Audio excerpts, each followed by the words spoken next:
Marwadi university మంచి భవిష్యత్తు కోసం తెలుగు విద్యార్థులు ఇష్టపడే యూనివర్సిటీ. కాల్ 9059052378 9059052379.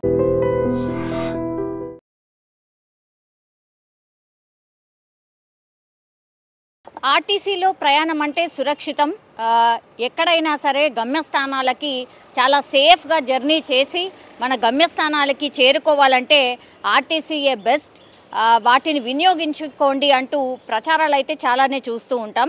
మన రాష్ట్రమనే కాదు, అన్ని రాష్ట్రాలు కూడా అదే పిలుపునిస్తూ ఉంటాయి. ఎందుకంటే అది గవర్నమెంట్ నడుపుతున్నటువంటి వ్యవస్థ కాబట్టి అందులో ప్రయాణిస్తే మీ గమ్యస్థానాలకు కరెక్ట్గా వెళ్తారు, అట్లాగే సురక్షితంగా వెళ్తారు అనేది పర్టికులర్గా ఏ ప్రభుత్వమైనా ఇచ్చేటటువంటి నినాదం. ఇది కూడా ఇప్పుడు తమిళనాడుకు సంబంధించిన బస్.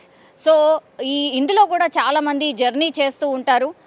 సో ఒక్కరు జర్నీ చేయడానికి అప్పుడప్పుడు అంటే చాలా మట్టుకి మనం చూస్తాం కార్లు అవి ఇవి తీసి ఓన్లీ ఒక్కరే అందులో ప్రయాణం చేస్తూ ఉంటారు. అట్లా కాకుండా మీరు ఆర్టీసీ బస్ ఎక్కండి, ప్రాపర్గా బస్సెస్ మీకు అందుబాటులో ఉన్నాయి. అట్లాగే మీకు అన్ని వసతులతో, అన్ని హంగులతో, అన్ని టెక్నాలజీస్తో ఇప్పుడు బస్సులు అందుబాటులో వచ్చాయి కాబట్టి వాటిని వినియోగించుకోండి అని వినియోగదారులకు, ప్రజలకు ఏ ప్రభుత్వాలైనా పిలుపునిస్తాయి. అట్లాగే తమిళనాడు కూడా చేసింది. కానీ ఈ బస్ జర్నీ చేసిన వాళ్ళు, ఇప్పుడు మనం చూస్తూ ఉన్న ఈ బస్సులో జర్నీ చేసిన వాళ్ళకు మాత్రం ఒక చేదు అనుభవం. అట్లాగే ఈ బస్ గమ్యస్థానానికి చేరుకుంటుందా లేదా అనే డౌట్ రాకుండా మానదు. ఎందుకంటే మనం చూడొచ్చు ఇందులో స్పష్టంగా డ్రైవర్, ఆ బస్సు కదులుతోంది, డ్రైవర్ డ్రైవింగ్ సీట్లో కూర్చొని డ్రైవ్ చేస్తూ ఉన్నాడు. అట్లాగే ఈ గేర్ రాడ్ దగ్గర ఇంకో పర్సన్ కూర్చొని ఉన్నాడు. ఆయన ఏం చేస్తున్నాడు అని అంటే ఆ గేర్ రాడ్ ఈయన ఆపరేట్ చేస్తే కానీ ఆ బస్సు ముందుకు కదలలేని పరిస్థితి అయితే ఉంది. ఇది ఇప్పుడు సోషల్ మీడియాలో పూర్తిగా వైరల్గా మారింది.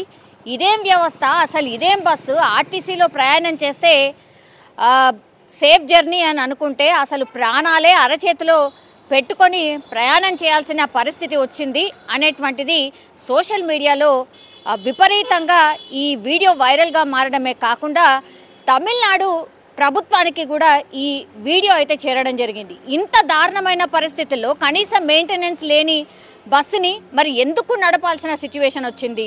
ఈ బస్సు ఒక్కదాన్ని పక్కన పెడితే ఏం అయిపోదు కదా, ప్రజలు ప్రాణాలని పణంగా పెట్టి ఈ బస్సుని ఇట్లా తోలడం అవసరమా అనేది ఇప్పుడు పెద్ద ఎత్తున చర్చ అయితే నడుస్తోంది.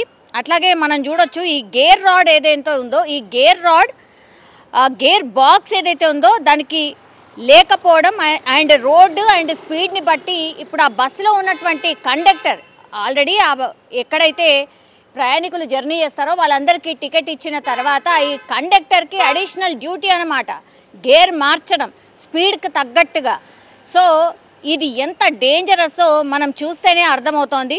సో ఆర్టీసీపై ప్రభుత్వాలు చూపిస్తున్నటువంటి ఏమంటారు శ్రద్ధ ఇలా ఉంది అంటూ నెటిజన్లు అయితే ఫైర్ అవుతున్న పరిస్థితి. అట్లాగే ఓట్లు వేయించేటప్పుడు మాత్రం మేము అన్నీ చేస్తాం, అన్నీ మీకు అందుబాటులో తెస్తాం అనేటువంటి విషయాలు చెప్తారు. కానీ ఓట్లు వేయించుకొని బయటపడ్డ తర్వాత ఇగో ఇట్లా ఉంటాయి, ఇంత దారుణంగా ఉంటాయి పరిస్థితులు, ప్రభుత్వ వ్యవస్థ ఇట్లనే ఉంటుందా, ఇట్లనే వర్క్ చేస్తుందా అనేటువంటిది నెటిజన్లు అయితే పూర్తి స్థాయిలో ఫైర్ అవుతున్న పరిస్థితి అయితే కనిపిస్తోంది. కానీ నిజంగానే ఇది చూసిన తర్వాత ఎవరైనా సరే మరి తమిళనాడు బస్సులో ఇంత దారుణమైన పరిస్థితులు ఉన్నాయి, ఈ ఒక్క బస్సేనా, ఇంకెన్ని బస్సులు ఇట్లాంటి సిచ్యువేషన్లో ఉన్నాయి?